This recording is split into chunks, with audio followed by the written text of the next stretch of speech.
Buenas tardes, ingeniero. Vamos a dar Buenas inicio tardes. a la clase de hoy. Eh, ya están viendo la sesión de pantalla.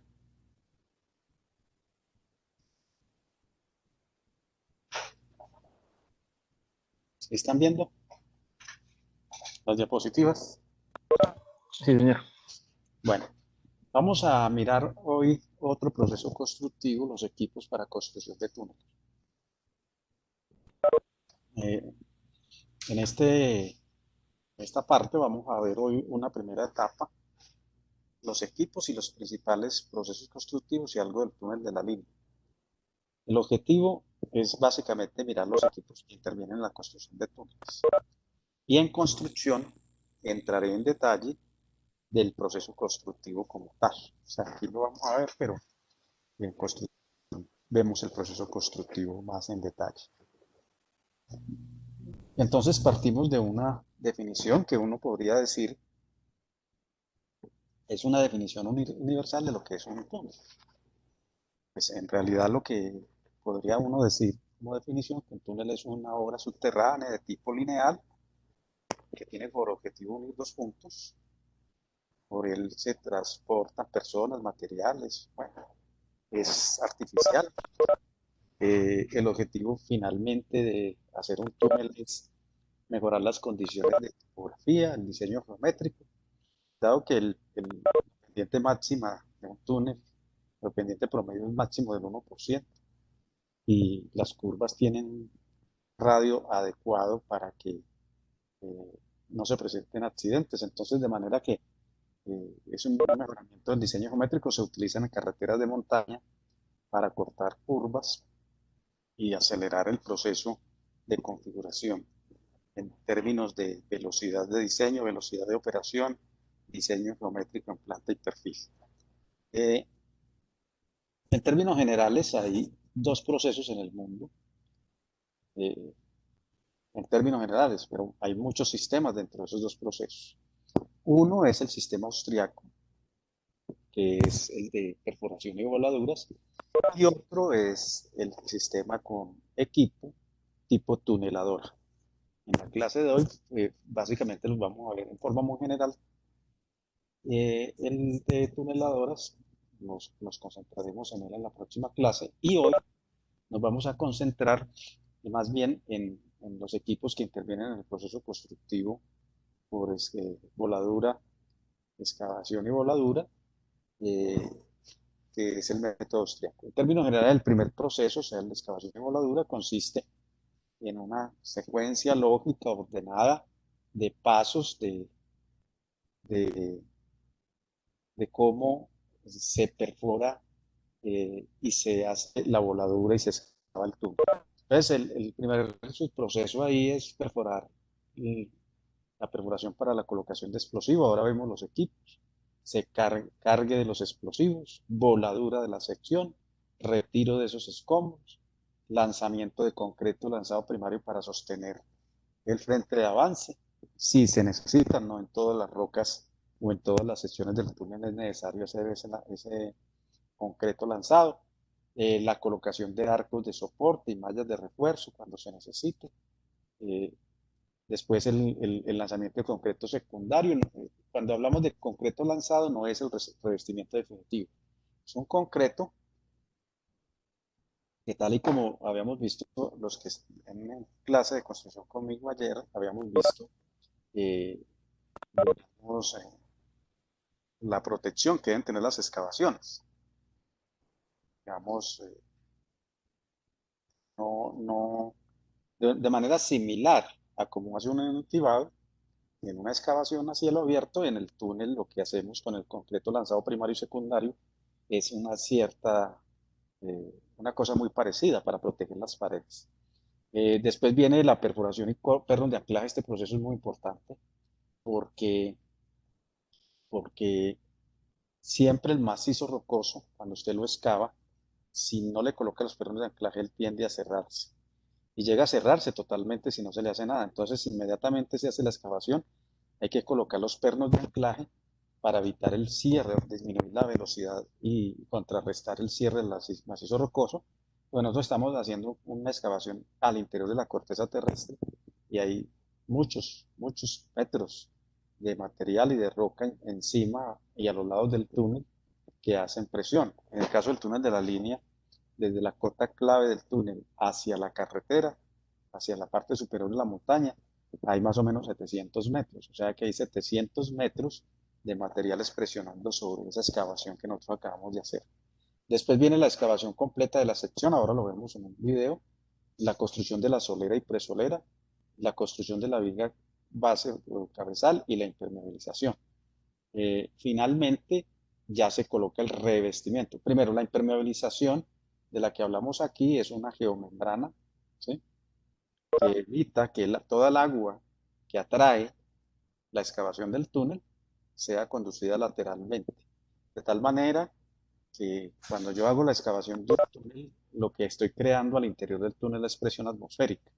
Al tener presión atmosférica allí, las líneas de flujo del agua buscan esa excavación y por ahí fluye toda la cantidad de agua. Ahora lo vemos en unos videos, precisamente porque estamos generando condiciones de presión atmosférica allí.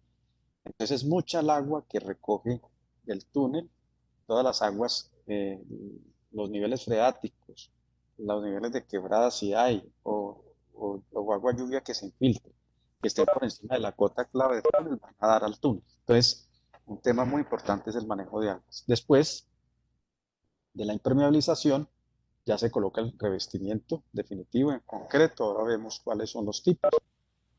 Finalmente, la colocación del pavimento, del piso, las juntas, la iluminación y la ventilación.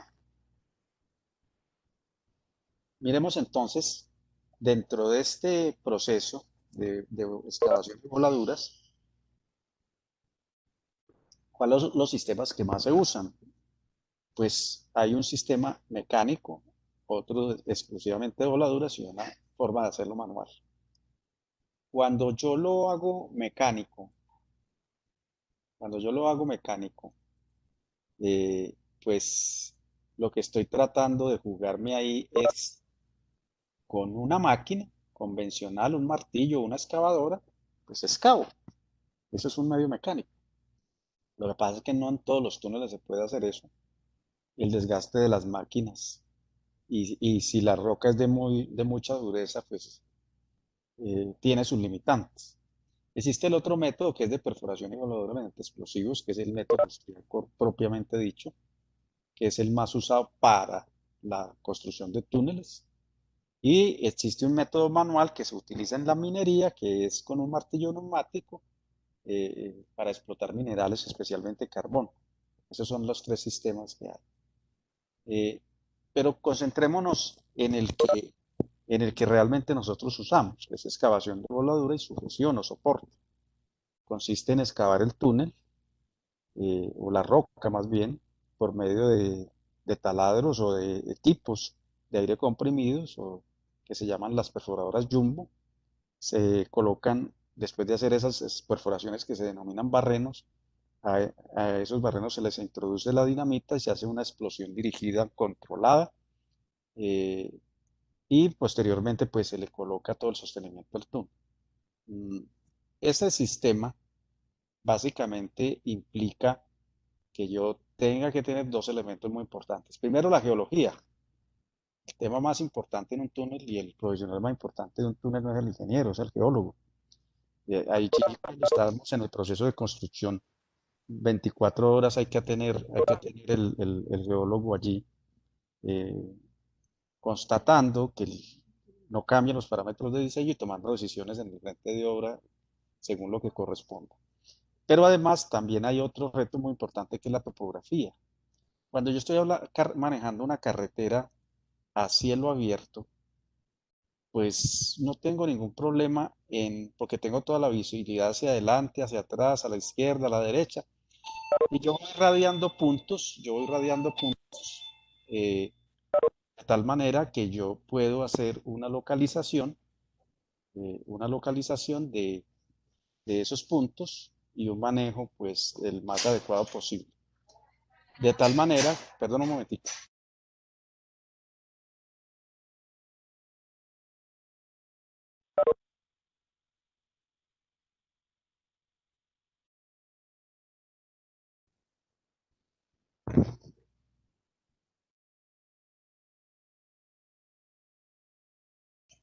Eh, entonces, viene un tema muy importante que en la topografía ya todos sabemos cómo se maneja un levantamiento en planta y perfil la localización de una carretera a cielo abierto. Pero cuando yo tengo que hacer la topografía para la construcción de un túnel, entonces el método tradicional cambia porque yo no tengo visibilidad hacia adelante.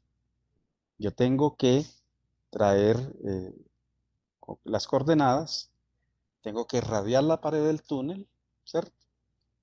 Tengo que utilizar en las máquinas o en los sistemas una guía láser y hacer una nivelación de alta precisión de tal manera que si yo arranco por los dos frentes de trabajo, pues entonces en realidad el éxito de eso consiste en cómo llegar y encontrarse en la mitad del camino con unas diferencias muy imperceptibles de lo que debe ser una buena medición. O sea que también el topógrafo es un personaje importante en la construcción de un túnel. Pero además, el proceso constructivo entonces consiste en localizar los puntos con topografía donde voy a hacer las perforaciones con una máquina que se llama la perforadora Jumbo, ahora la veremos en detalle. El material se coloca en la dinamita, se hace la voladura, el material suelto producto de la voladura se llama rezaga, se ingresa en las máquinas de carga y las volquetas para evacuar ese material fuera del túnel. Posteriormente se hace una cosa que se llama el desabombe, aquí, que es quitar las superficies producto de la voladura que hayan quedado sueltas y que le ofrezcan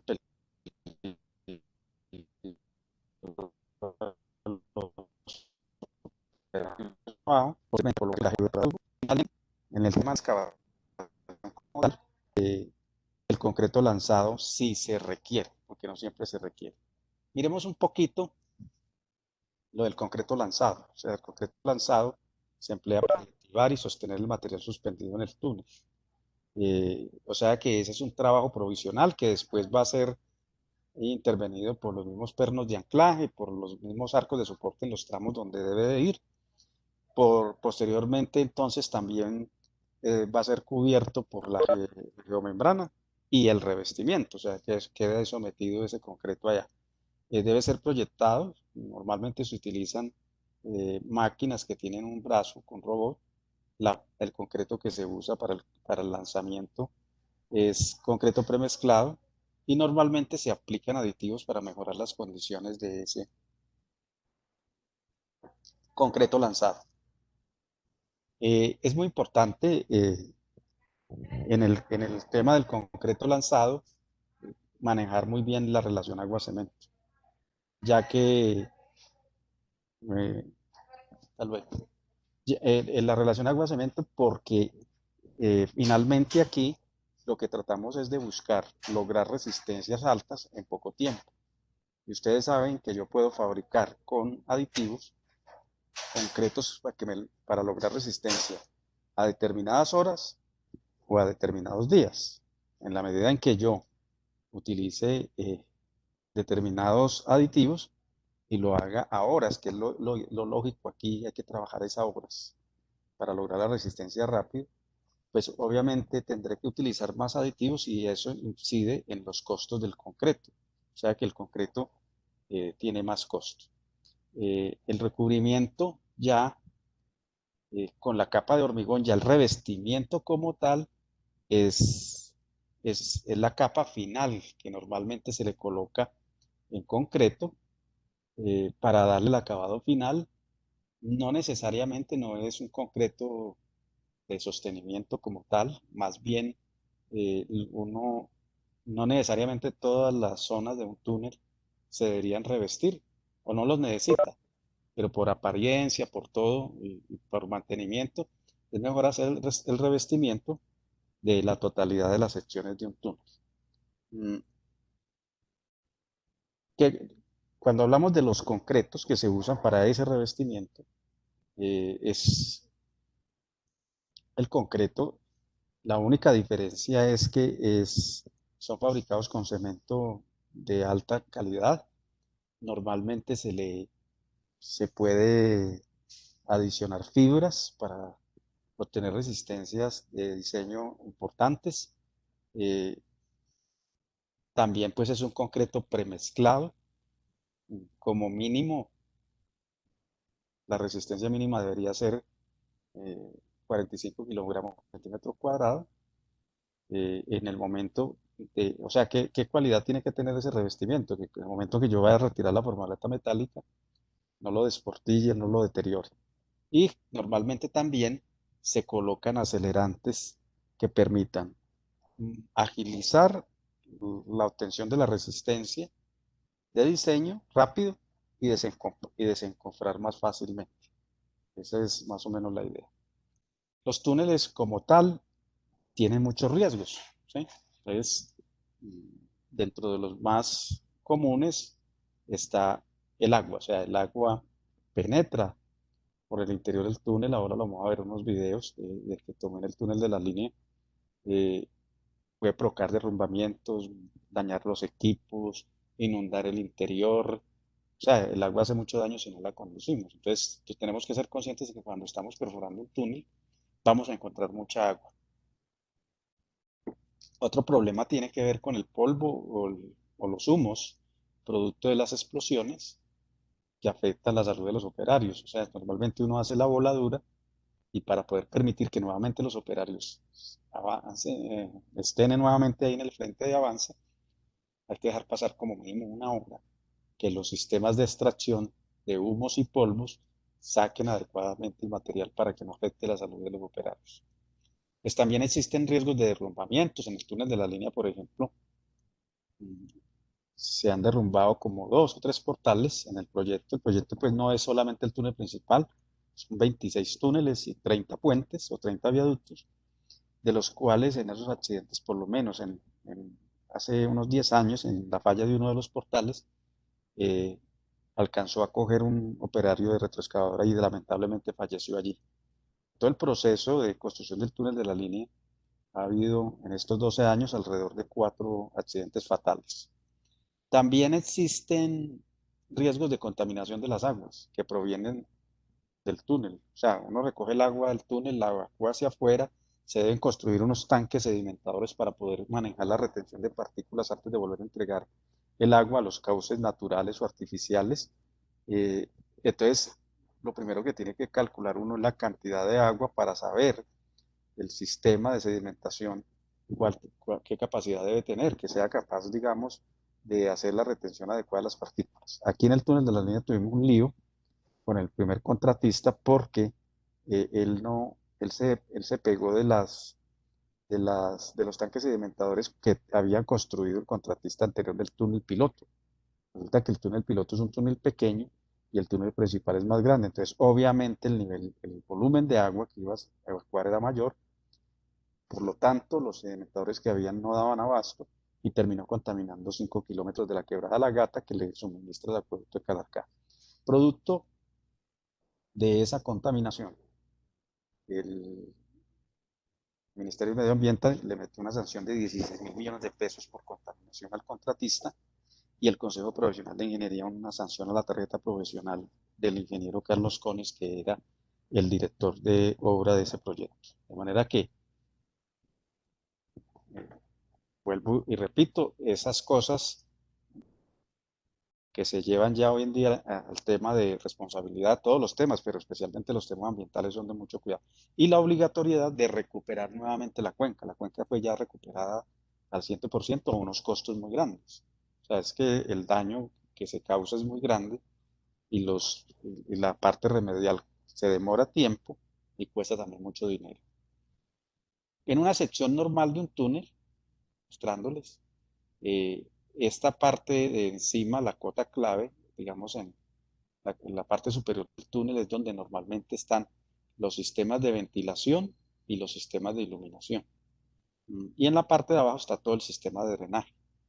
Normalmente uno de los temas importantes de un túnel es el sistema de ventilación. Hay de dos tipos de sistema de ventilación, un sistema de ventilación longitudinal tipo japonés o un sistema de ventilación transversal europeo.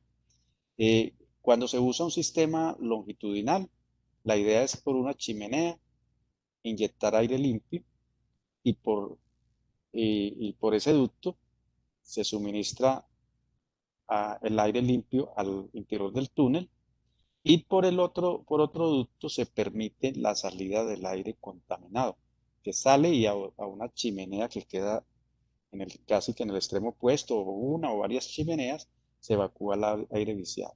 El resto es la sección de ubicación de los carros y el sistema de drenaje. En el túnel, antes de colocar el revestimiento, se coloca una geomembrana por acá para impermeabilizar el túnel.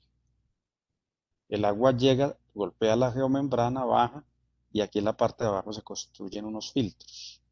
Con esos filtros lateralmente se saca el agua fuera del túnel hacia los sedimentadores. Quiere decir entonces que el sistema de drenaje está calculado para poder evacuar permanentemente el agua que se le infiltre al túnel.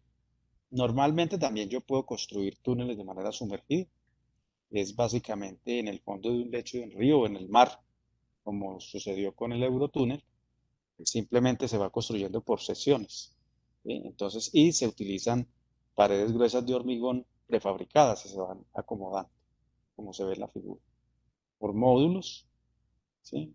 Se van instalando, se van evacuando el agua y se va cerrando el módulo hasta ir completando la longitud que yo quiero. Pues casi que es como si uno estuviera colocando tramos prefabricados en este caso parece que fuera sección muy circular o de tipo túnel o bóveda, y lo voy desarmando, lo voy instalando en el lecho del río o en el caso, como vamos a ver en la próxima clase, cómo se construyó realmente el Eurotúnel, cómo se trabaja por debajo del agua. También hay un tema muy importante y es que eh, yo puedo construir un túnel en carreteras de montaña sin ningún inconveniente. Eh, lo puedo construir sobre cualquier tipo de roca y sobre cualquier tipo de superficie sumergida. Vamos entonces a concentrarnos un poquito en los equipos para la construcción de túneles. Entonces, digamos que, en otras palabras, es que el equipo que uno escoge para cada proyecto varía dependiendo de la geología, el diámetro, la longitud del túnel, las características particulares de esa roca en la geología. Y no al contrario, no es que yo camine, llevamos una máquina tuneladora para hacer tal túnel, no.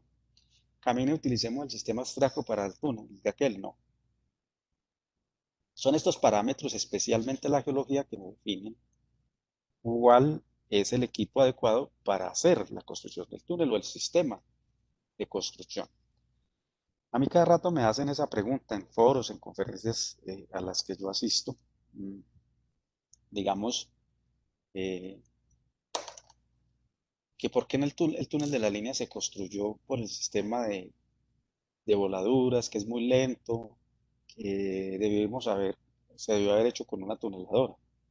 Y la respuesta nos la da la geología. ¿Por qué? Porque en el túnel de la línea, en esos 8.5 kilómetros que tiene, hay 9 fallas geológicas. De esos 8.5 kilómetros de longitud de túnel, 3 kilómetros, 100 metros corresponden a fallas. Entonces, si usted mete una tuneladora, apenas llegue a la primera falla, hasta ahí llega el equipo. Ustedes lo van a ver en un video de la próxima clase. Entonces, mucha gente sin conocimiento de causa discute, es que en Europa construyen los túneles y construyeron el Eurotúnel en tantos metros, minutos, días, segundos, años. Y el túnel de la línea se demoró una eternidad, sí. El túnel de la línea se demoró una eternidad, pero no solo por la geología, sino después les muestro el modelo de contratación.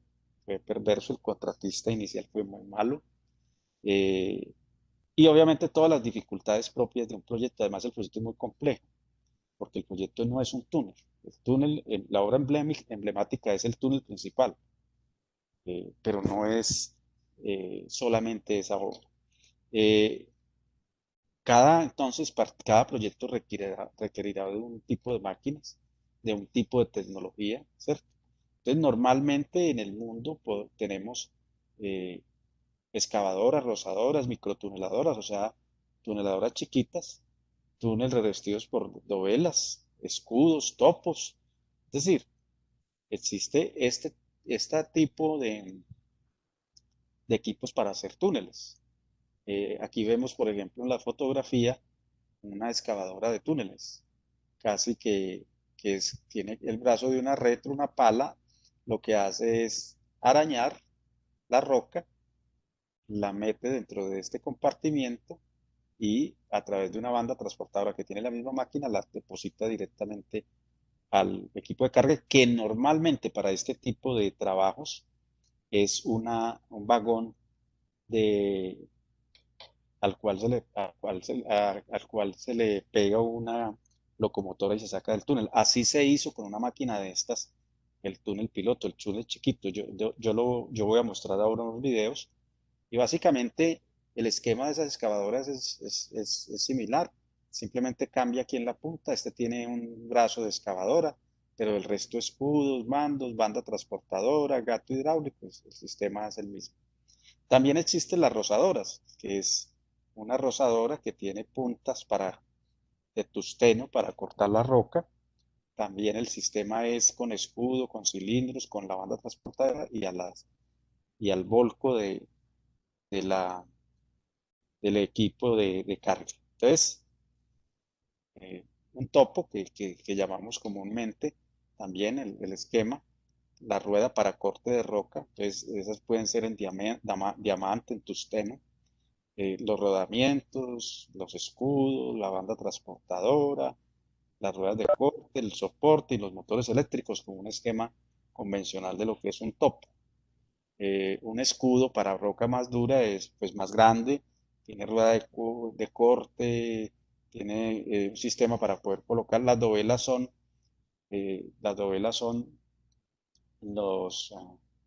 digamos, las secciones en concreto, mm, digamos, postensado o pretensado, que se llevan al sitio y estas máquinas tienen la particularidad de que van excavando, evacuando el material, pero también la máquina va ensamblando el revestimiento con ese tipo de dovelas. Lo vamos a ver más claramente para que me lo entiendan en unos videos. Otro tipo de rueda de corte, pero básicamente lo mismo. Un escudo, ¿sí? Tiene sensores, tienen cámara de excavación, los equipos para manejar las dovelas, la cinta transportadora, para mover las dovelas. Todas estas son las dovelas. Estos son elementos prefabricados que se llevan, se fabrican en otro sitio y este es el revestimiento del túnel. Lo vamos a ver bien en el video del Eurotúnel, cómo lo maneja. Y esta es la famosa excavadora de túneles, pues, eh, que que se usa en los grandes túneles donde se puede usar. Eh, Esto lo vamos a ver en un video cómo trabaja esa máquina. Toda esta la parte delantera de la máquina es la cuchilla de corte, el sistema de corte, pero en la medida que ella va cortando, va retirando el material, la rezaga que llamamos, pero también aquí tiene un compartimiento donde se le alimentan las dovelas y entonces en la medida que va excavando, va también revistiendo. Entonces esta es una máquina muy, muy eficiente. Esas son las famosas tuneladoras. Miremos entonces un poquito de videos para que me eh, entiendan qué qué es lo que está sucediendo.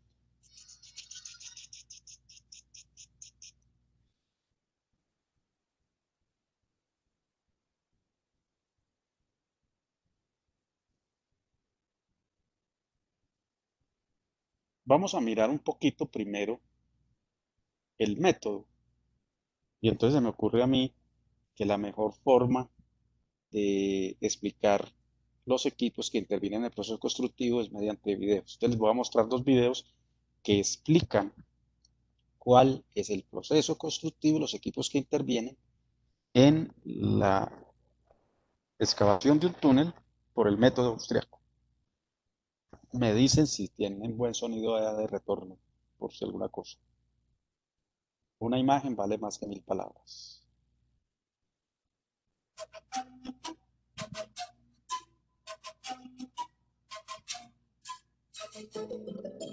Primer proceso, replanteo y perforación. El topógrafo, la comisión de topografía, ubica los puntos de la plantilla de voladuras en donde debes hacer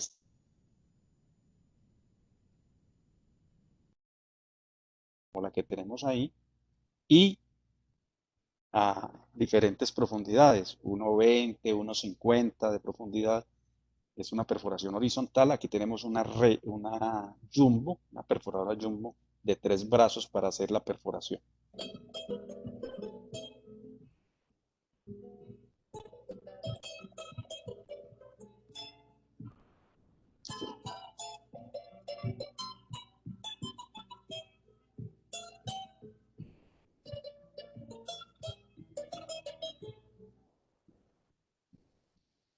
La segunda parte o el segundo subproceso es cargar los explosivos. Una vez hechas las perforaciones, los operarios introducen la dinamita sobre cada una de las perforaciones que se denominan barrenos. Cuando las perforaciones de abajo las hacen pues los operarios sin ningún problema, pero en la parte alta, entonces para darle mayor seguridad a los operarios, se utiliza como apoyo un manipulador telescópico Sky, como ayuda, como equipo.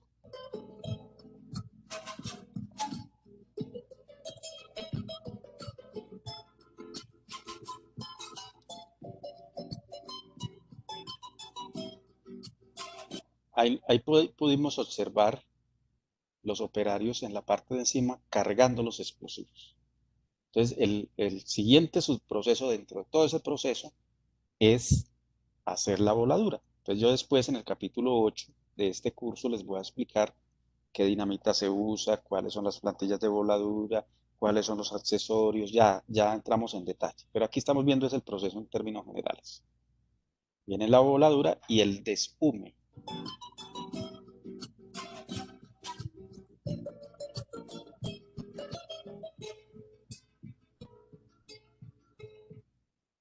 Este material que se genera por la voladura con la dinamita se llama rezaga, el material suelto, ¿sí? Se llama rezaga. Y mediante este ducto se evacúan los humos producto de esta voladura. Yo les decía que en el túnel de la línea, después de hacer esto hay que esperar 1 hora que el equipo logre evacuar esos gases y esos humos que son perjudiciales para los operarios.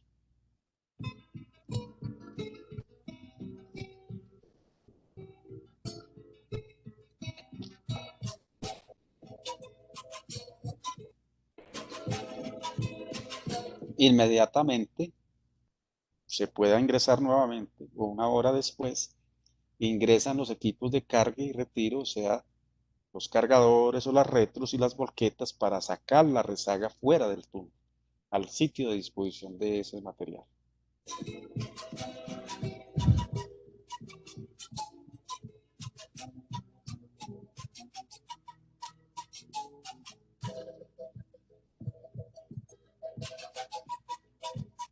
Aquí luego, entonces, de que se saca el material, se le coloca un martillo a la retroexcavadora y un aditamento para perfilar la sección excavada del túnel de tal manera que se liberen o se saquen los fragmentos de roca que quedan sueltos que pudieran ofrecerle un peligro nuevamente a los operarios que van a seguir haciendo la excavación en el frente de obra.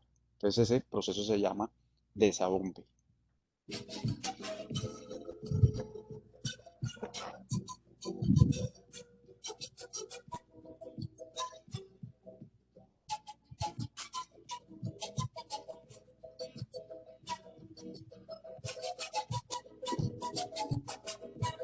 Posteriormente viene un proceso de manejo de soporte, ya lo decíamos, con concreto lanzado y arcos de soporte y pernos de anclaje. Pero primero lo que tenemos que hacer es soportar, lo que yo les decía ahora, soportar la pared. No siempre se hace eso. Si la roca es de muy buena calidad, no lo necesita. Pero si estamos en zona de falla, lo tenemos que hacer. Entonces, se hace concreto lazado, la malla, se colocan los arcos de soporte, ¿sí? Con la ayuda de ¿qué? De una lanzadora de concreto para el concreto lanzado, ¿sí?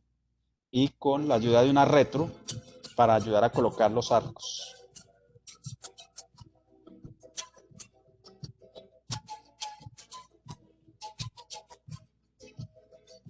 Y aquí viene un proceso muy importante, y es que con la perforadora Jumbo, ya sobre la sección lista que hemos excavado, la vamos a contener. Entonces se hacen las perforaciones para colocar los pernos de anclaje, que son los que me van a evitar que el macizo rocoso se cierre.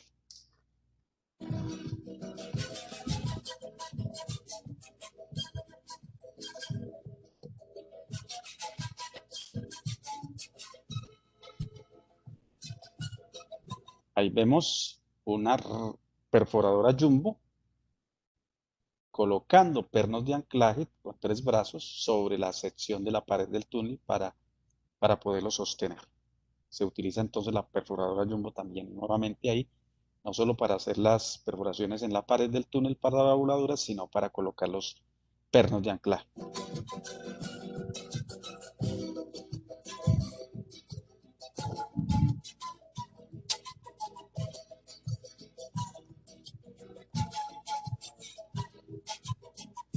Ya después de eso, en esta etapa, en donde se requiera, se colocan arcos de acero de soporte, sobre todo cuando los suelos o las rocas o los tramos son muy malos.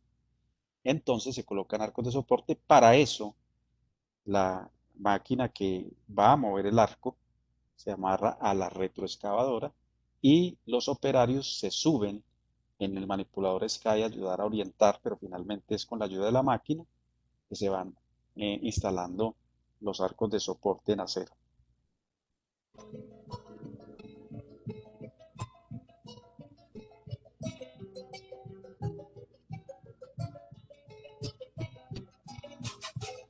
En el túnel de la línea tuvimos un lío en una oportunidad, se les cayó un arco de soporte y lamentablemente le cayó a uno de los operarios.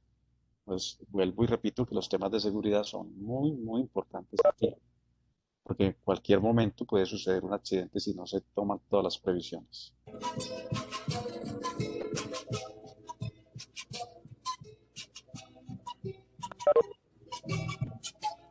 Y entonces se repite nuevamente el proceso. Ya vuelve y arranca desde un comienzo. Otra vez la perforadora Jumbo. Primero el topógrafo localiza sobre la pared que hay eh, los puntos para que con la Jumbo hagamos los barrenos, la voladura y avanzamos. Quiero decir que la sección de un túnel no se excava de una completamente, sino por partes. Se excava primero los 2 tercios superiores y el tercio inferior se deja para cuando tengo un tramo bueno de avance, vengo y completo para darle mayor estabilidad al frente de avance.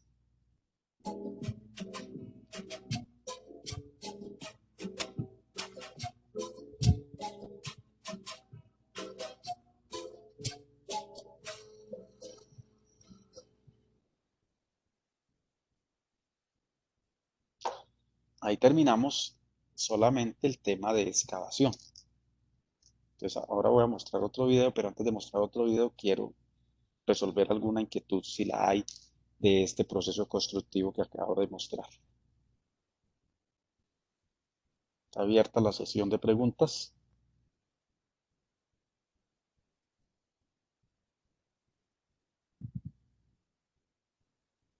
Dentro de 8 días, bueno, días que no se me va a cruzar con la clase. Ah, no, es el miércoles. 17 a las 11 de la mañana estaré dictando una conferencia. ¿Sí? Una dudita en cuanto a las cargas de Sí, todo eso. O sea, ¿quién es el que determina como tal la distancia y todo eso? ¿El mismo topógrafo?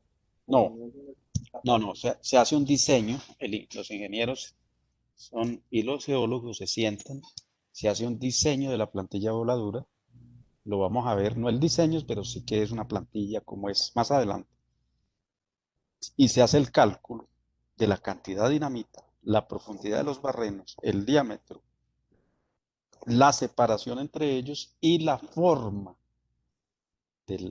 para armar eh, una sola voladura amarrada, ¿sí? Amarrada para que se haga una detonación y en milisegundos se produzca, en este caso no una explosión hacia afuera, sino una explosión dirigida o implosión. Lo vamos a ver más adelante, no te preocupes. ¿Alguna otra Sí, inquietud? sí, Les decía que el miércoles 17 estoy invitado por la Sociedad Geográfica de Colombia y por la Asociación Latinoamericana de Geografía en el marco de unas jornadas de ciencia y tecnología a dictar una conferencia sobre las lecciones aprendidas en, en la construcción del túnel de la línea. Entonces allí, después cuando me den el link, pues va a ser abierto. Yo se los comparto para los que quieran ver la conferencia que voy a dictar exclusivamente sobre el proyecto del túnel de la línea. Eh, pues voy a entrar a contar los detalles, qué enseñanza nos dejó a la ingeniería colombiana la construcción de este gran proyecto, de esta gran obra de ingeniería. Listo, están cordialmente invitados.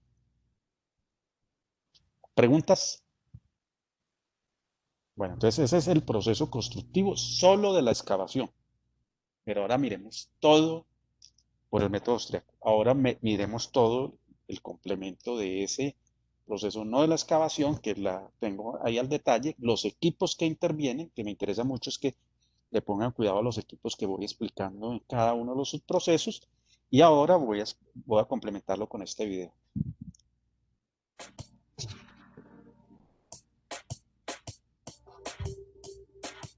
El procedimiento utilizado para la construcción de los túneles es el nuevo método austríaco.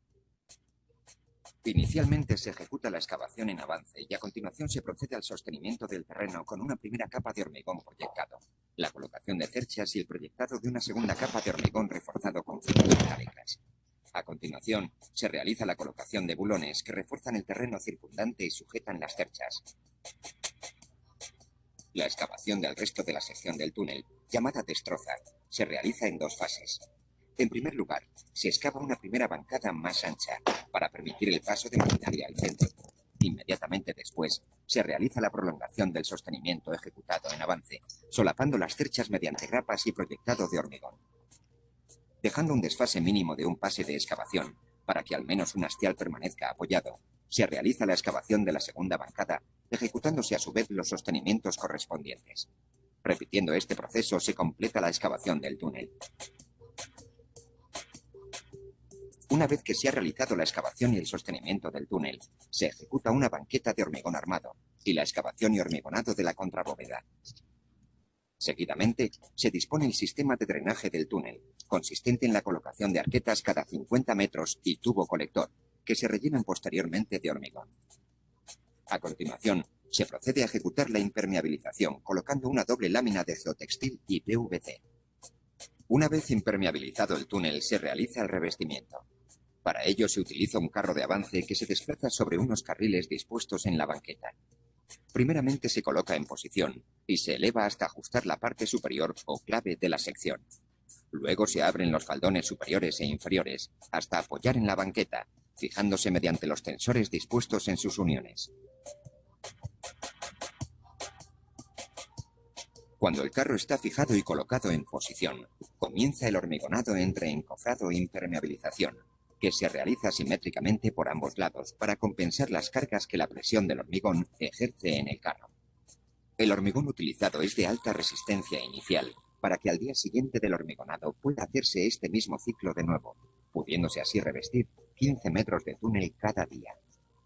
Una vez que se ha producido el fraguado del hormigón, se realiza el desencofrado. Se retiran cuñas y bulones. Se abren los tensores que liberan los faldones inferiores y los que liberan faldones superiores que se abaten despegándose del hormigón. A continuación, se realiza el descenso del carro y su desplazamiento para realizar el siguiente ciclo. Por último, se ejecutan las aceras, la superestructura y las instalaciones. ¿Preguntas? ¿Dudas? ¿Inquietudes? ¿Les queda claro con esos dos Profe, videos? Sí. disculpe, este último, ese proceso es después de que se pone la membrana impermeabilizante, la que separa Sí, con la filtración. ahí explica muy general la excavación, que ya la vimos en el otro video. Aquí explica más bien casi que cómo se hace el revestimiento, el concreto de revestimiento, que es el acabado final de la sección del túnel. Listo, muchas gracias. ¿Ok? ¿Alguna otra pregunta? ¿Duda? ¿Inquietud? Bueno, entonces yo les voy a mostrar la maquinita, la perforadora Jumbo. Mire, su profesor tiene perforadora Jumbo. Véala aquí. Esta es una perforadora Jumbo ecualizable, la parte trasera, la cabina, y particularmente esta tiene mm, los dos brazos de perforación y uno con la canastilla en la mitad, pero normalmente vienen es de 3 brazos de perforación y más bien utilizan un manipulador Sky, ¿sí? Esta máquina está montada sobre ruedas, pues tiene un sistema hidráulico bien potente y la mejor marca de esto es Atlas Copco. La maquinita me la regalaron en una feria de túneles. Pues me la terminaron de regalar por ser profesor.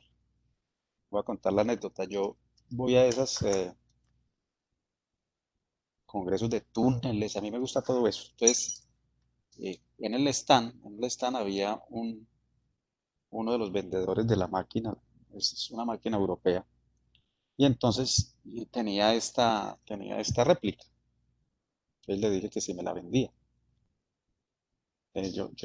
Yo tengo colección de maquinitas porque además yo soy profesor universitario y la materia que yo dicto es equipos y, y uno de los módulos es equipos para túneles. Yo dije, déjame, yo lo consulto. Me dijo, no hay sino esa máquina. Nosotros no las vendemos, pero voy a consultar. Entonces llamó y me dijo, déme sus datos. Yo me vine del seminario, al otro día me llamaron a decirme que en virtud de que era profesor, entonces no me vendían la máquina, sino que me la regalaban. Entonces me la mandaron por correo muy bien. Entonces por eso tengo mi perforadora Jumbo. Después ustedes se van a dar cuenta cuánto vale una de verdad. Ahora que estemos haciendo el taller de tarifa horaria de las máquinas, se van a dar cuenta cuánto cuesta. Eh, Simplemente para mostrar, miremosla entonces eh, aquí, uno de los manuales de la máquina. Esta es la perforadora Jumbo. Es una máquina, como vieron ustedes, montada sobre ruedas. Las hay de 2 o 3 brazos. Tiene un sistema de martillos y de perforadoras que permiten penetrar cualquier tipo de roca en forma horizontal. Exclusivamente está diseñada para perforar la roca en túneles. Normalmente estas máquinas las compran, las utilizan en los túneles y después quedan convertidas en chatarra. Después se van a dar cuenta, no les quiero anticipar porque les va a tocar hacer el taller de tarifa horaria y ahí van a poder calcular el precio de esa máquina. Entonces, como todo manual, tiene las especificaciones, las dimensiones, aquí están las dimensiones normales de esas máquinas, los sistemas del sistema de perforación, todos los parámetros, las longitudes, los giros que da la máquina. Este tema es bien importante porque ella tiene que estar en capacidad de estar parada al interior de un túnel y los brazos poderse ubicar en cualquier radio, en cualquier punto en donde esté ubicado digamos, por la plantilla de dobladura, que esté ubicado el sitio donde se va a perforar para hacerlo en forma simultánea. los circuitos de aire, los sistemas de control, los circuitos eléctricos, los sistemas hidráulicos, bueno, todos los parámetros de la máquina, las medidas, ¿sí? Y equipos adicionales si se requiere. Esa es como la presentación de la máquina líder, porque no es la única dentro de ese proceso de construcción de túneles. Miremos ahora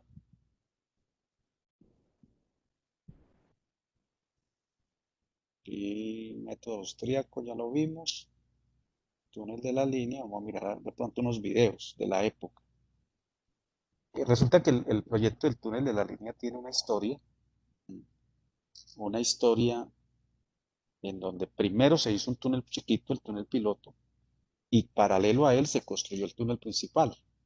El túnel piloto se construyó con la técnica de la rezagadora, unos rieles y una locomotora para sacar el material porque no podían por la sección tan pequeña del túnel entrar volquetas y retros a sacar el material. Entonces hubo que hacerlo de esa manera. Voy a mostrar algunos videos de la época. Estos videos tienen sus años, o sea, espero a ver si aquí aparecen los años originales o de cuando lo edité. No, ya en las ediciones.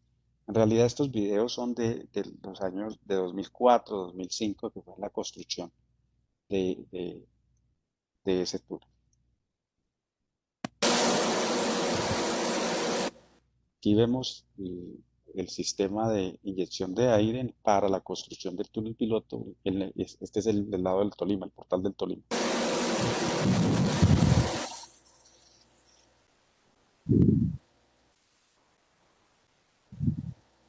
Como pueden ver, se colocó un tendido de rieles para con rezaga sacar el material, montarlo sobre un vagón, sobre varios vagones y una locomotora arrastrando para sacar el material. Ya los vamos a ver.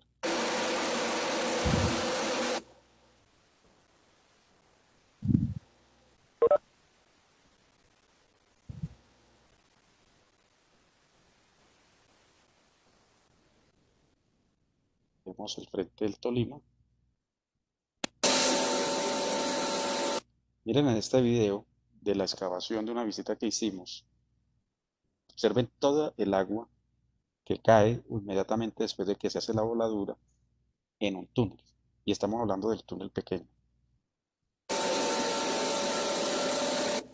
Aquí tenemos la excavación y esta es la pala rezagadora alimentando uno de los vagones para sacar el material, la rezaga de producto de la excavación.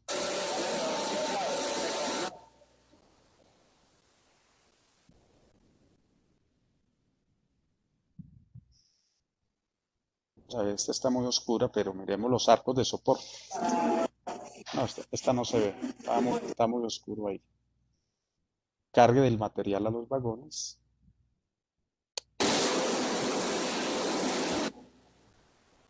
Entonces, la pala rezagadora lo que hace es, tiene pala de retro, recoge el material, lo tira a una banda transportadora y por medio de esa banda transportadora lo entrega a los vagones.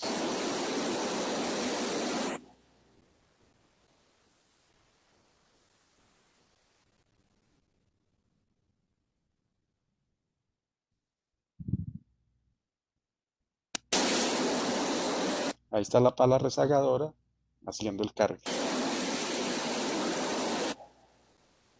Miren la banda transportadora ahí, la banda transportadora, la pala la tira a la banda y la banda la traslada a los vagones. Miren la cantidad de agua que se acumula en el frente de avance. Es agua que se infiltra.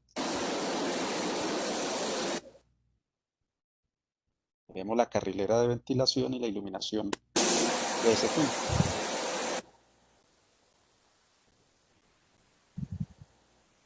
Entonces tenemos los rieles, la iluminación y el ducto de ventilación para la construcción.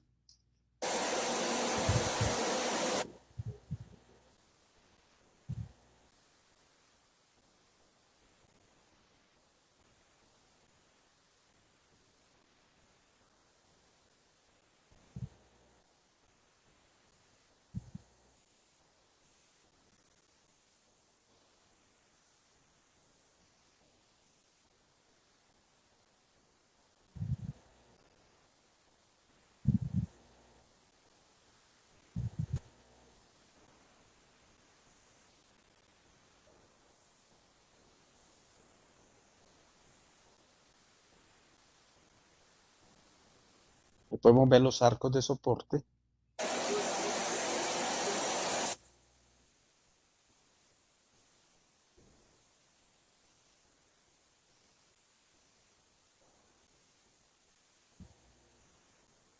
Aquí los ductos de energía, ¿sí?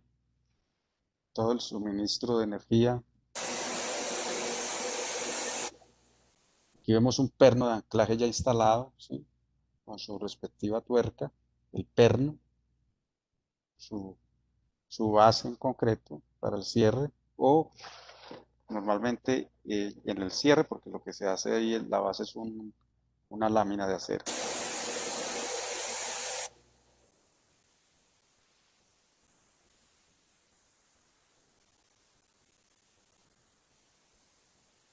Y aquí está la medida exacta, escrita por el topógrafo, de cuánto medía el túnel piloto: 8 kilómetros, 542.5 metros.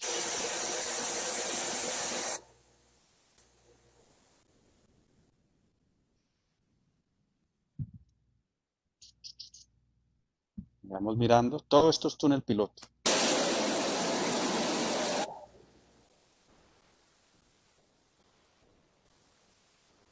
Ustedes pueden ver la cantidad de agua.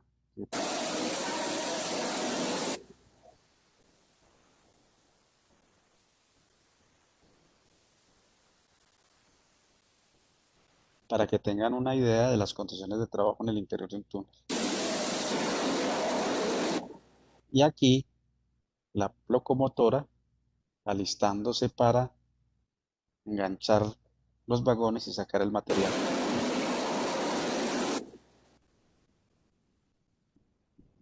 Miremos la locomotora como sale cargada.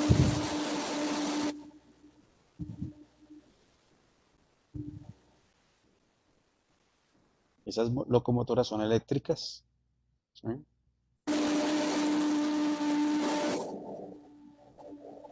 Ahí tenemos los vagones.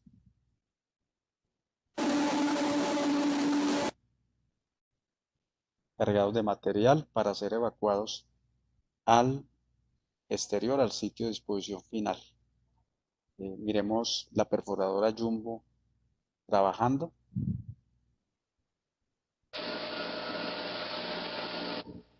Este es en el sector de la falla La Soledad. Están los arcos de soporte y le está colocando pernos de anclaje. Con todo y eso, este trabajo, bueno, esto medio funcionó en el túnel piloto, en el túnel principal no funcionó. Hubo que cambiar el diseño.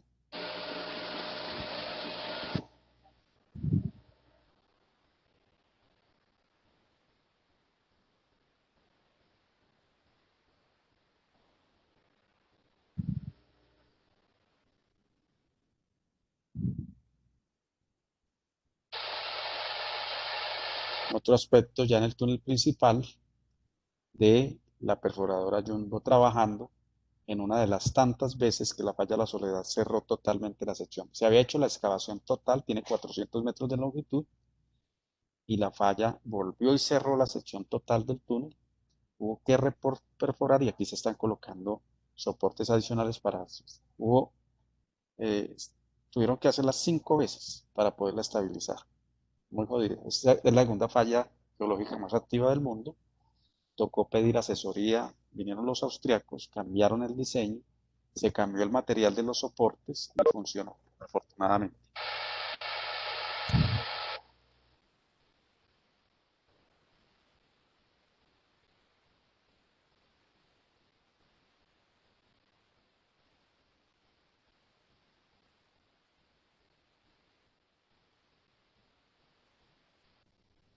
¿Preguntas hasta ahí?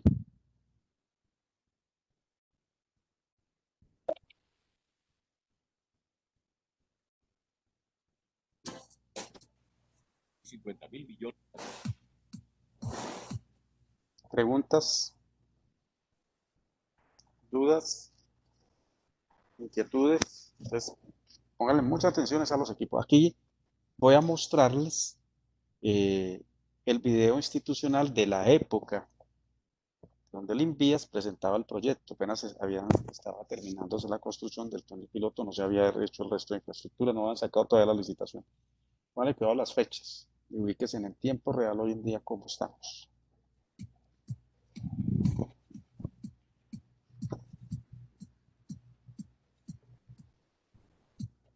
Ministerio de Transporte, Instituto Nacional de Vías. Con una inversión total de 750.000 millones de pesos, el túnel del segundo centenario es una de las obras de infraestructura más grande que adelanta el gobierno nacional a través del Instituto Nacional de Vías. Es un orgullo, ¿no? Es un orgullo porque desde que uno estaba en la universidad, pues uno quería trabajar en este proyecto y básicamente es un orgullo muy grande trabajar con el proyecto del túnel de la línea. Este proyecto es muy importante porque es el progreso para toda Colombia y más que todo para el occidente de Colombia. Pues para mí es un orgullo trabajarle a de la línea, puesto que es un proyecto muy grande y no, muy chévere para la economía y para el desarrollo del país. Quizás yo no pase por él, pero mis hijos y mis nietos sí. Pues tendré que decirle al personaje que ya pasamos por ahí y él también debió haber ya pasado. Es un proyecto que creímos que nunca se iba a hacer porque desde hace 100 años se está hablando de él. Y con todas las dificultades, el túnel ya está funcionando. Falta el resto de la infraestructura que se va a poner al servicio en el segundo semestre de este año, o sea que ya estamos al otro lado del camino. Desde 1842, el gobierno nacional ha gestionado la construcción de un túnel vehicular que mejore el tránsito por la vía Ibagué-Armenia. El túnel del segundo centenario es considerado como el pilar más grande del desarrollo vial de Colombia, haciendo parte del corredor Bogotá-Buenaventura, uno de los más importantes del país porque integra a Buenaventura, principal puerto del Pacífico colombiano, con el interior de Colombia, los llanos orientales, el occidente de Venezuela y la cuenca del Orinoco. Para el paso por el alto de la línea, el gobierno nacional ha proyectado su mejoramiento por medio del desarrollo de 6 fases. Fase 1. Construcción del túnel piloto de la línea. Fase 2. Construcción de la vía de acceso al Quindío. Fase 3. Construcción del túnel principal unidireccional. Fase 4. Construcción de la segunda calzada Calarcá-Cajamarca. Fase 5. Construcción del segundo túnel principal unidireccional. Fase 6. Construcción de la segunda calzada Ibagué-Cajamarca en el alcance progresivo del contrato de concesión Girardot-Ibagué-Cajamarca. Fase 1. Túnel piloto de la línea. La construcción del túnel piloto de la línea fue adjudicada en 2004. Consiste en la construcción del túnel exploratorio de 4.5 metros de diámetro y 8.6 kilómetros de longitud, que servirá como túnel de rescate del túnel principal. Se construye, entre otras, con la finalidad de conocer las condiciones geológicas y ambientales del terreno.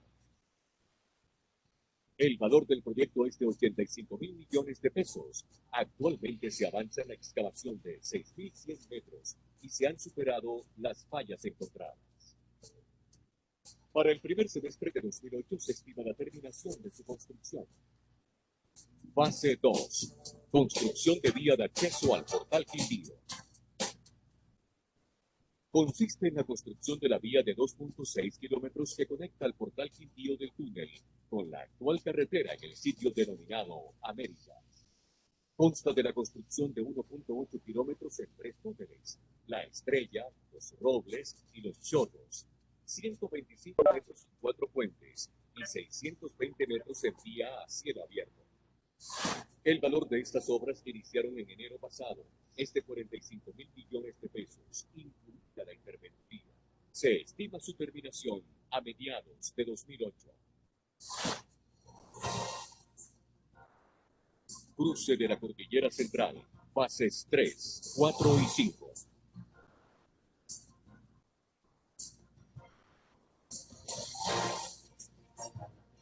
La licitación del cruce de la Cordillera Central túnel del segundo centenario, túnel de la línea y segunda calzada, Calarcá-Cajamarca, tiene por objeto la construcción de las fases 3, construcción del túnel principal unidireccional, 4, construcción de la segunda calzada Calarcá-Cajamarca, del proyecto en su alcance básico, y la fase 5, construcción del segundo túnel principal unidireccional, en su alcance condicionado para configurar la doble calzada en una longitud aproximada de 35 kilómetros, para lo cual el Gobierno Nacional ha garantizado los recursos por medio de vigencias futuras por valor de 620.000 millones de pesos. Además, tiene proyectado el inicio de las obras en abril de 2008. Se espera tener en operación el proyecto en 2012. Fase 3. Construcción del túnel principal unidireccional, túnel del segundo centenario o túnel de la línea. Consiste en la construcción de un primer túnel unidireccional paralelo al túnel piloto y separados 40 metros con una longitud de 8.8 kilómetros. Por la geometría y localización de sus portales, servirá al flujo vehicular que circule en el sentido Cajamarca-Calarcá. Esta obra se ejecutará entre 2008 y 2012, simultáneamente y como un par vial para servir al tráfico Buenaventura-Bogotá. Se mejorará la vía existente entre los accesos a los portales del túnel, Américas en el Quindío y Bermellón en el Tolima. Fase 4. Construcción de la segunda calzada, Calarcá-Cajamarca.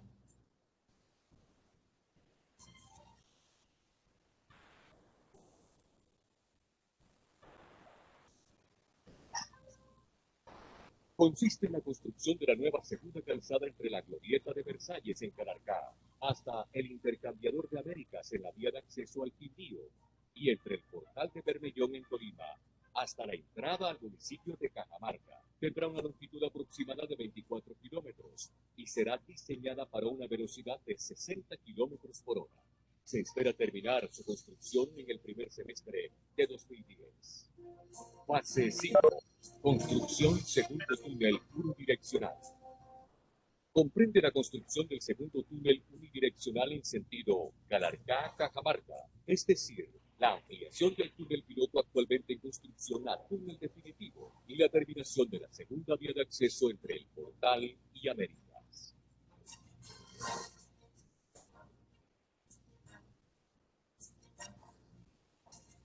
Los ahorros en costos de operación son del orden de 37 millones de dólares durante el primer año. A la vez disminuirán los altos índices de accidentalidad por las condiciones geométricas y climáticas de la zona. Con el proyecto, la accidentalidad se vería reducida en un 75%. Los ahorros por menores tiempos de viaje durante el primer año son del orden de 3.6 millones de dólares, permitiendo a los transportadores de carga disminuir su recorrido entre los centros de producción y el puerto de Buenaventura en casi 80 minutos y para vehículos livianos en 40. El proyecto se licitará mediante la modalidad de contratación de llave en mano, en la cual, a precios globales y bajo su cuenta y riesgo, el contratista se responsabilizará de la gestión ambiental, de la gestión predial, de la social, de la elaboración de estudios y diseños de la construcción y de la operación del proyecto durante 2 años. Ministerio de Transporte, Instituto Nacional de Vías. ¿Preguntas?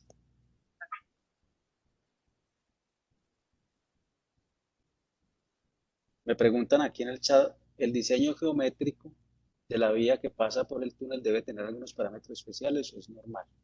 El diseño geométrico es más riguroso. ¿En qué sentido? En que básicamente los radios de curvatura, o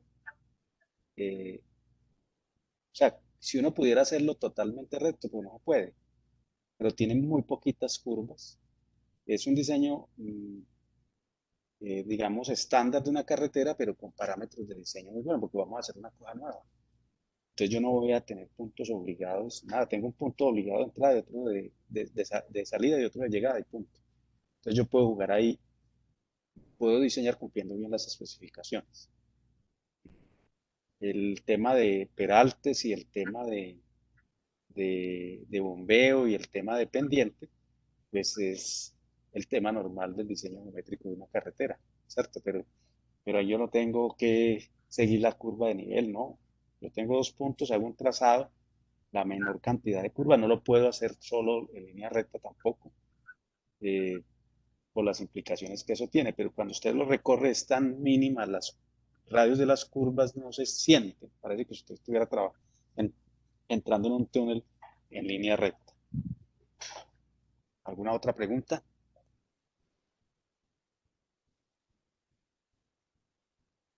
¿Una duda? ¿Una inquietud?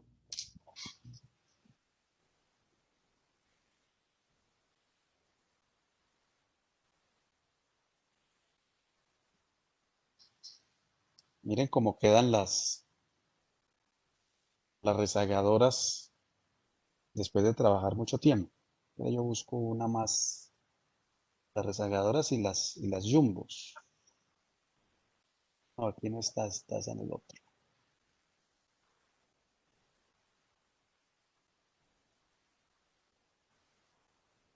Miremos otros equipos para túneles, de pronto aquí es más fácil. Miren cómo quedan las máquinas después de muchas horas de trabajo en un túnel, convertida en chatarra. ¿Sí? Eh, Entonces ya no sirven, ¿o qué? no, Cuando- ya no sirven. Vea, esta todavía está dando guerra, pero mire, estas máquinas, después vamos a ver, eh, digamos, cuando estemos viendo ya tarifas horarias y todo, aprendemos a calcular la vida útil de todas esas máquinas. Ellas tienen una vida útil. Tú compras una máquina de estas, un proyecto de estos que ha durado tantos años, queda- cuando termine todo su proceso, queda valiendo chatarra, queda vuelta chatarra. De manera que eso lo vamos a ver en clase en el capítulo 4 cuando estemos viendo tarifas horarias de los equipos. Entonces, mire cómo quedan. Estas son del túnel de la línea, algunas de las máquinas, por el trajín. Estas todavía estaban funcionando, simplemente para que vean, eh, digamos, el estado en que quedan las máquinas después del uso. ¿Preguntas? ¿Hay más preguntas? ¿Está todo claro? ¿No hay ninguna duda? Profe, entonces en ese caso, en el túnel, ¿compraron o alquilaron las máquinas? No, ya se pone a alquilar una máquina de esas y se quiebra. No, no, no, no. Las compraron. Y son muchas. Y ustedes van a averiguar cuánto vale una máquina de esas. Entonces los costos de un trabajo de esos son muy grandes, ¿sí? Los costos de la maquinaria. Miremos un poquito aquí a ver si yo tengo manuales de las máquinas. Manipuladores telescópicos, que es la otra máquina, que es la otra máquina, digamos, que complementa el equipo. Aquí tenemos uno muy convencional, Caterpillar, pues, que se usa, ¿sí? Como equipo complementario. El resto son retros, equipos que ya vimos, montados sobre llantas, la cabina de mandos, montados sobre llantas, y el objetivo es apoyar el trabajo que hacen los operarios para colocar la dinamita en la parte alta. Entonces esos manipuladores se usan mucho ahí. Bueno, tienen también otros usos, pero digamos, el uso más importante del manipulador es ese. Eh, Tiene gran capacidad de elevación y de carga, pues la normal, el peso de los operarios. Miremos rezagadoras, miremos una rezagadora, vean cómo es. También hablamos de rezagadoras, un poquito. Esta es una máquina rezagadora, tengan una idea. Ya tiene una pala aquí, sistema de retro, está adosado a una superficie que tiene una banda transportadora y por esta parte traslada el material y lo entrega a los vagones.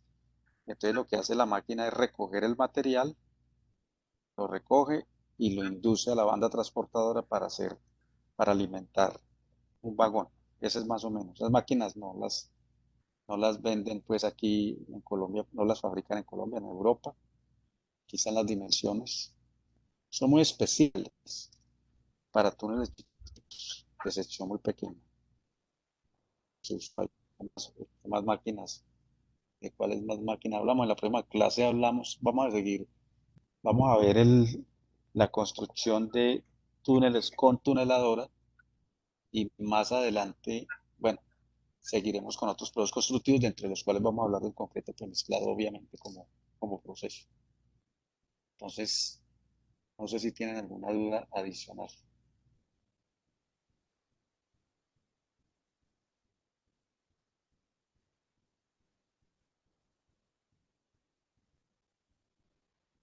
Esta es la perforadora que yo tengo aquí bueno, aquí está la cotización. La perforadora que yo tengo aquí de Atlas Copco. mm, Y el resto es equipo que ya habíamos visto. Intervienen retros, intervienen volquetas, pues no las menciono porque pues ya habíamos hablado en otros procesos constructivos del equipo pues que lo complementa. A ver si aquí tengo una lanzadora de concreto, no me acuerdo. Pues sí, sí en esta feria de exposición aquí alcancé a tomarle foto a una lanzadora de concreto. Creo que no, por lo menos en este archivo no está.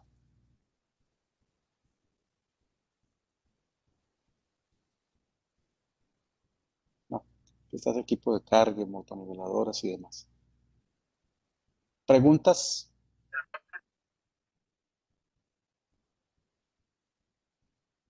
¿Dudas?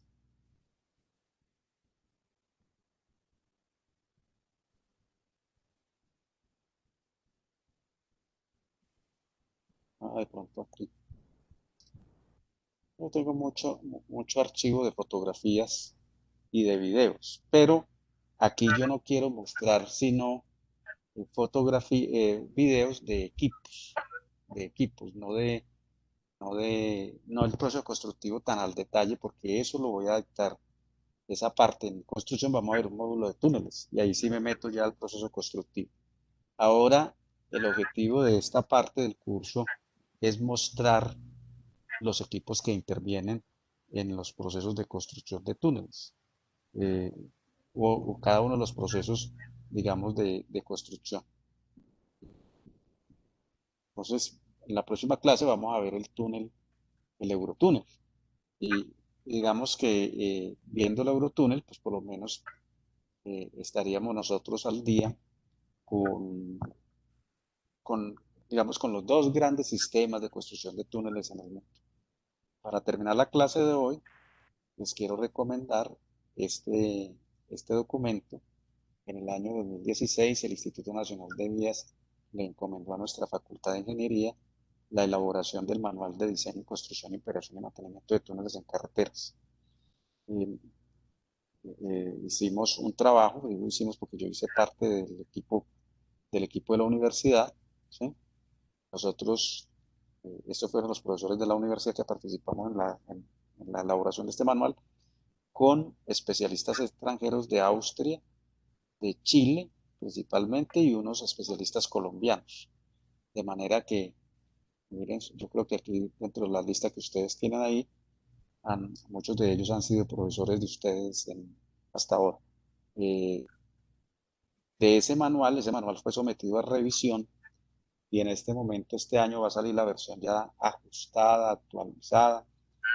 Quiero decir entonces que hay un manual de diseño, construcción, operación y mantenimiento de túneles para carreteras en Colombia. ¿Qué contiene así rápidamente el manual? Para que lo tengan en cuenta. Como texto de consulta, ya cuando salga a la luz pública va a ser eh, una norma. Tiene un marco regulatorio, las definiciones, los riesgos, la investigación y caracterización en el terreno, cómo se hace, toda la parte de diseño, ¿sí? Cómo es el diseño desde el punto de vista geométrico, lo que me estaban preguntando ahora, vámonos ahí, se describen los diseños ¿sí? Se trabaja con el manual de diseño geométrico del INVIES, normalmente, pero entonces uno ahí ya tiene mucha, o sea, es muy generoso, es muy generoso el manejo porque no tengo restricción. Es como si estuviera haciendo yo una vía totalmente nueva donde me puedo dar el lujo de jugar con los parámetros y colocar los mejores parámetros de diseño. Esa es la gran ventaja.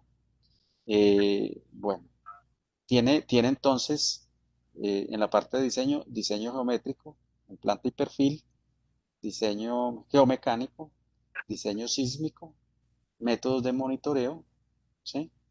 Las medidas de soporte, todo lo que es concreto lanzado, pernos de anclaje, arcos metálicos, todo.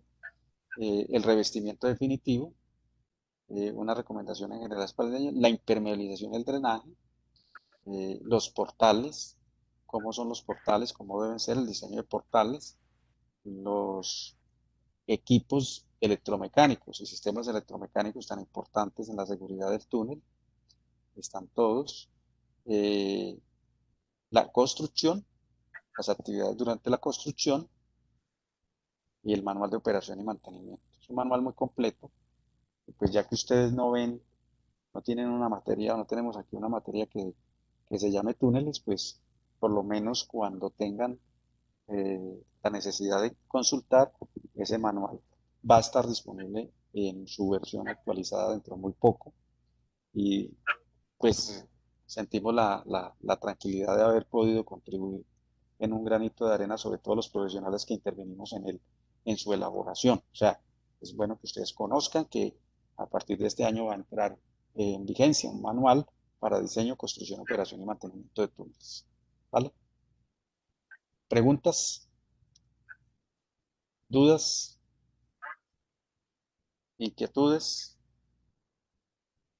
¿Les quedó claro todo el proceso, los equipos que hemos visto en esta clase? Muchas de las clases, o por no decir que la gran mayoría de aquí en adelante, yo las ambiento con fotos, con videos, y yo creo que de esa manera ustedes me entienden más. Los acerco, ya que no los puedo llevar al túnel de la línea por los temas de restricción que tenemos ahora, pues les muestro fotos y videos, pues no es lo mismo, pero pues ayuda.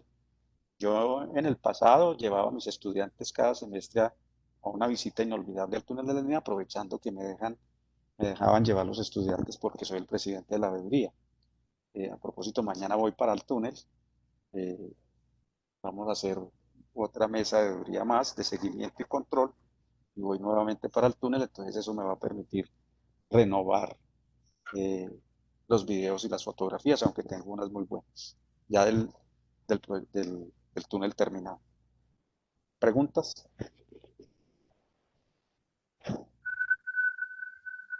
Bueno, no hay más preguntas en el chat. Nadie está pidiendo el uso de la palabra y entonces damos por cerrada la sesión de hoy.